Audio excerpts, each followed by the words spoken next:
யேசபேலின் கிரியை. வெளிப்படுத்தின விசேஷம் 2ஆம் அதிகாரம் 21வது வசனம். அவள் மனம் திரும்பும்படி அவளுக்கு தவணை கொடுத்தேன், தன் வேசி மார்க்கத்தை விட்டு மனம் திரும்ப அவளுக்கு விருப்பம் இல்லை. தியத்திரா சபையில் யேசபேல் என்ற ஒரு விசுவாச பெண் இருந்தாள்.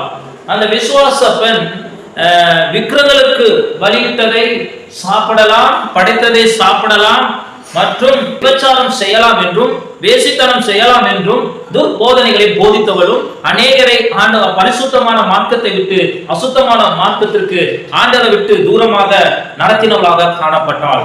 அந்த பெண்ணுக்கு குறித்து தான் ஆண்டவராகிய இயேசு கிறிஸ்து ஒரு எச்சரிக்கையாகவும் சொல்லக்கூடிய காரியம் என்னவென்றால், அவள் மனம் திரும்பும்படியால் அவளுக்கு தவணை கொடுத்தேன், ஆனால் அவள் தன் வேசி மார்க்கத்தை விட்டு மனம் திரும்ப அவளுக்கு விருப்பம் இல்லை.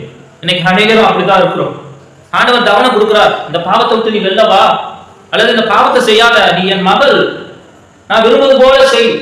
சத்தியத்தை அறிந்தும் இதை செய்யக்கூடாது என்று தெரிந்தும் தேவையில்லாத கிரியைகளை செய்து கொண்டிருக்கிற உனக்கு மனம் திரும்ப தேவன் தவணை கொடுத்து கொண்டிருக்கிறார். ஆனாலோ நீ மனம் திரும்பாமல் மனம் இல்லாமல் காணப்படுகிறார் என்று யேசபேலுக்கு அன்று ஆண்டவராகிய இயேசு கிறிஸ்து அப்போஸ்தலனாகிய யோவான் மூலமாக வெளிப்படுத்தின விசேஷத்துல அந்த தியத்திரா சபையில் உள்ளவருக்கு சொல்லுகிறார். இன்று உங்களுக்கும் இந்த விபச்சார பாவத்துல ஆலயத்துக்கு வந்து இயேசு கிறிஸ்துவை அறிந்து இந்த பாவம் செய்யக்கூடாது என்பதை அறிந்து இந்த பாவத்தில் வாழுகிற உங்களுக்கும் ஆண்டவர் சொல்லுகிறது என்னவென்றால், நீங்கள் மனம் திரும்பும்படி தவணை கொடுக்கிறார்.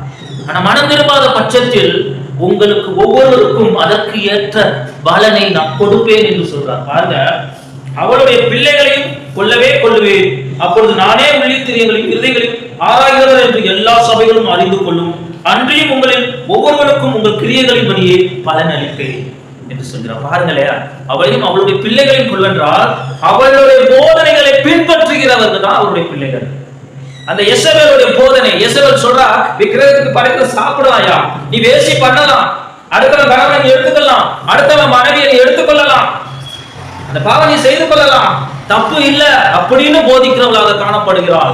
அப்படிப்பட்டவளுடைய போதனையில் இருந்தும் அப்படிப்பட்ட பாவத்தில் இருந்தும் நீ மனமாறு, அவளை அந்த யேசபேலை மனமாறு என்றுதான் ஆண்டவர் சொல்லுகிறார்.